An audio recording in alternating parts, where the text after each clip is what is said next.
Thank you, Chairman, for considering my legislation, H.R. 540, the Taiwan Non-Discrimination Act. I also want to thank my colleague, Mr. Green of Texas, for making this bill bipartisan. Mr. Chairman, long-standing U.S. policy towards Taiwan has supported the island's membership in international organizations where statehood is not a prerequisite. The U.S. also advocates for Taiwan's voice to be heard where membership is not possible. This principle has endured for decades across Republican and Democratic administrations, and it has repeatedly been reaffirmed in bills passed by Congress. My bill is straightforward. It requires the Treasury Department to implement our Taiwan policy at the International Monetary Fund. As the legislation makes clear, Taiwan is not required to be a member state in the United Nations in order to gain membership in the IMF. Indeed, Kosovo, also not a UN member, has belonged to the IMF for over a decade. If Taiwan seeks admission to the IMF, Treasury should carry out U.S. policy by supporting its application. At the same time, membership in such institutions does not happen overnight. So during that process, my bill would urge the IMF to integrate Taiwan into its regular economic monitoring activities, provide Taiwanese nationals with equal employment opportunities, and offer appropriate technical assistance. Let me explain why this is overdue for Taiwan. The IMF is devoted to monetary cooperation, exchange rate stability, and the growth of international trade. It is therefore absurd for the institution to exclude an economy like Taiwan. Taiwan is one of our top 10 trading partners, and it has the 5th largest reserves of any foreign country, greater than Brazil, South Korea, Mexico, or any European country except Switzerland. Alongside Korea, Taiwan is also one of the world's most astonishing economic growth stories. So why wouldn't we want its experiences to inform the work of the IMF?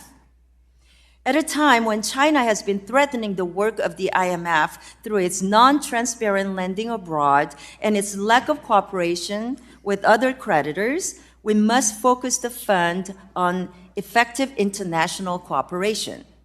That means openness toward potential members like Taiwan that can make significant contributions to the IMF's mission. So, Mr. Chairman, let me add one other point, and that is advocating for Taiwan's membership in the IMF will further unlock additional opportunities for the country in other international financial institutions. The World Bank, for instance, requires countries to first be members of the IMF. In the Senate, the Foreign Relations Committee has expressed bipartisan support for Taiwan's membership at the Inter-American Development Bank. This, too, would be made possible after Taiwan joins the IMF. So my legislation is not just about Taiwan's voice at the fund, but potentially its broader involvement with the international financial institutions. So again, I want to thank the chair for considering the Taiwan Non-Discrimination Act, and I commend Mr. Green for co-leading the legislation with me. With that, I urge my colleagues to support this measure, and I yield back the balance of my time. Good evening, and we're coming on the air at this hour with breaking news after the U.S. warned all day of a full-scale Russian invasion of Ukraine, that it was imminent.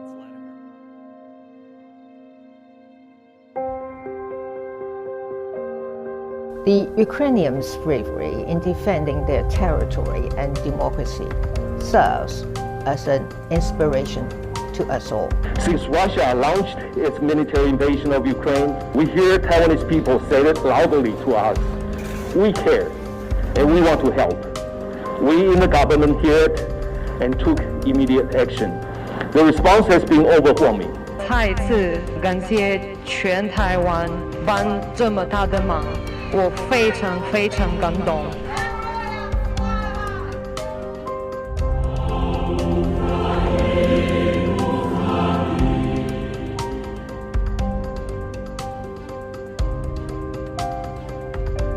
So we will be donating $8 million. Thank you very much for everyone who helped. І цю допомогу ми залучаємо від народу Тайваню. All our collective, we want to thank the Ministry of Foreign Affairs of Taiwan and people of Taiwan for this help. But this is a great political support to get your country. Дякую вам і народу Тайвані за підтримку. $800,000, які ми отримали. Велика вам подяка. Яку висловив і тайванський народ, і уряд. The relevant part of democratic countries must be one for all and all for one.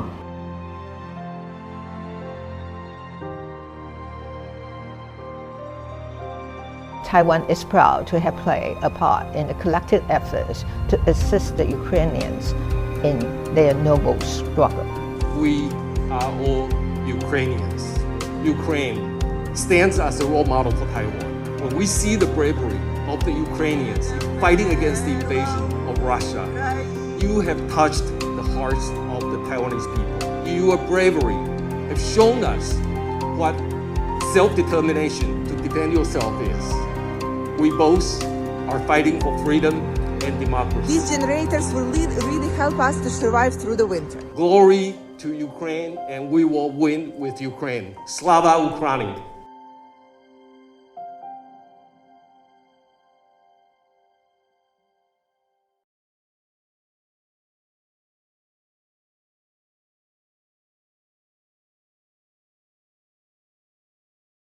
And then China believe Taiwan is part of China, and we have to reunify with Taiwan. The only question is through what means, whether it would be peaceful or whether we have to use